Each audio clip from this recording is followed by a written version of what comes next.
বছৰৰ আজি প্ৰথম দিনটোৱে যেন আমাৰ জেঠাইহঁতৰ ঘৰখনৰ কাৰণে অভিশপ্ত দিন হৈ গ'ল। জেঠাই ফোন কৰিলে যে ঘৰ চুৰ হ'ল। আমি ততাতৈয়াকৈ টাউন পালোঁহি। টাউন পাই দেখিলোঁ ঘৰৰ সেয়া পিছফালৰ দৰ্জা ভাঙি ভিতৰত সোমাই গডৰেজৰ তলা ভাঙি জেঠাই পাছবুক কিবা বহুত ডকুমেণ্টছো নিলে, বস্তুও নিলে, মুঠতে উদং কৰি নিছে। একো নথলেই, আনকি শাৰী নিছে পিন্ধা। কেনেকৈ ভাঙি সোমাই গৈছে চাওকচোন। এইটো কাম অইন বেলেগে কৰা নাই, আমাৰ ওচৰৰে ল'ৰা দুজন।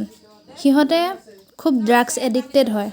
সিহঁতে এই ছাগলী চুৰ কৰে, নামঘৰৰ কিবা বয় বস্তু চুৰ কৰি নিয়ে, নামঘৰৰ আনকি মণিকূটৰ দান পাত্ৰ ভাঙিও পইচা লৈ যায়। সিহঁতে অকণো ভয়েই নকৰে।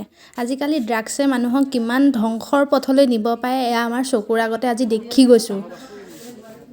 অন্যখিনি বাদেই দিলোঁ, নিজৰ দেউতাককে দা লৈ কাটিবলৈ ঘূৰাই ফুৰাইছে। ইয়াতকৈ আৰু বেদনা কি লাগে।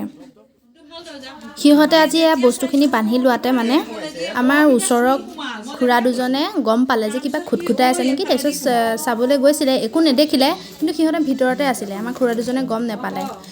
সিহঁতে সেইকাৰণে ভয়তে বস্তুখিনি লোৱাতেই থাকি গ'ল।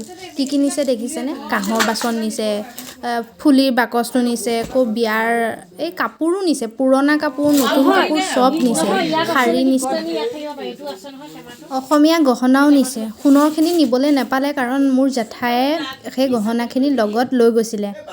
আৰু এয়া আমাৰ জেঠাই ঘৰেই হয় বাৰু। ঘড়ীটোকো এৰি দিয়া নাই, ঘড়ীটোও নিবলৈ ধৰিছিলে। তাৰপিছত ফলত তলতে থৈ গুচি গ'ল ভয়তে।